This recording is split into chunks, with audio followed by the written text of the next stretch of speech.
Okay, the real question I have. Yes, ma'am. For the young people that are on drugs, I'm interested in knowing that you have a cure for them, because according to statistics, there's only less than 3% that can come off it and go on. Well, according to statistics, there is no cure for any disease. So if we go by statistics, we're wrong again. Now, what is addiction? The addiction comes because of the deprivation of energy. Iron. The first time that I treated alcoholism, I gave the man large doses of iron chlorine. The man no longer drinks, and 12 years has passed, and he hates to even pass around a bar where he could smell it. So with the other drugs, the same thing happened. I mean, it works then. We raise the level of the energy. You see, you're looking at an ex-drug addict. Not any length of time, but I used cocaine. Of course I did. It was good. I felt, ooh, wow. You snort the stuff and you feel like, hey, I'm back. Because as a young man, you have a lot of energy. As a young man. But as you get a little older, the energy begins to diminish. It plummets.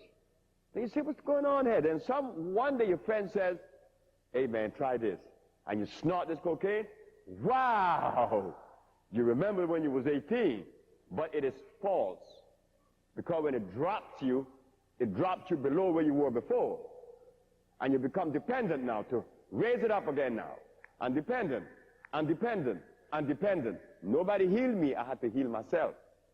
So what I did is to give people large doses of iron fluorine. That now, remember, the cocaine will bring you up and drop you lower than where you were. Bring you up and drop you lower.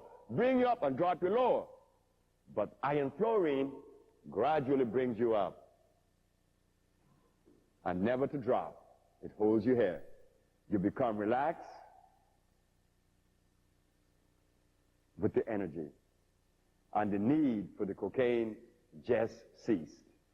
Heroin, I did the same thing. Alcohol, cocaine, crack, everything. Yes, ma'am. But there's another thing with the youngsters. No, you can go sit down now. About the young sisters that are on crack. You know what they're doing? They're telling us that they need us. They need love. They need love. We can't criticize them and say, this low down little, no. Because we the parents started them off by putting salt on the table. And we prepare them to be drug addicts. We don't want that anymore. We got to give them love, right? Because love is what it is about. I mean, it is love, you know. It's nothing else. And with that love that you give them, Mama didn't say anything today. Mom is not angry at me. Wow, no, Daddy. Instead of Daddy coming in there with his rah, rah, he come in and he sit down and say, baby, I'm your father, you know. And you know I love you. I don't know how to help you, but I heard this man that said that you could be helped. And I want to help you. I did it with a woman in Puerto Rico, and she wasn't even my friend. Her name was Maria. Maria would sit on the sidewalk in Lopez y Cardo, a neighborhood worse than any neighborhood in Philadelphia. You talk about crime. They used to kill 2 people every day in Lopez y Cardo. And I used to go there anyway.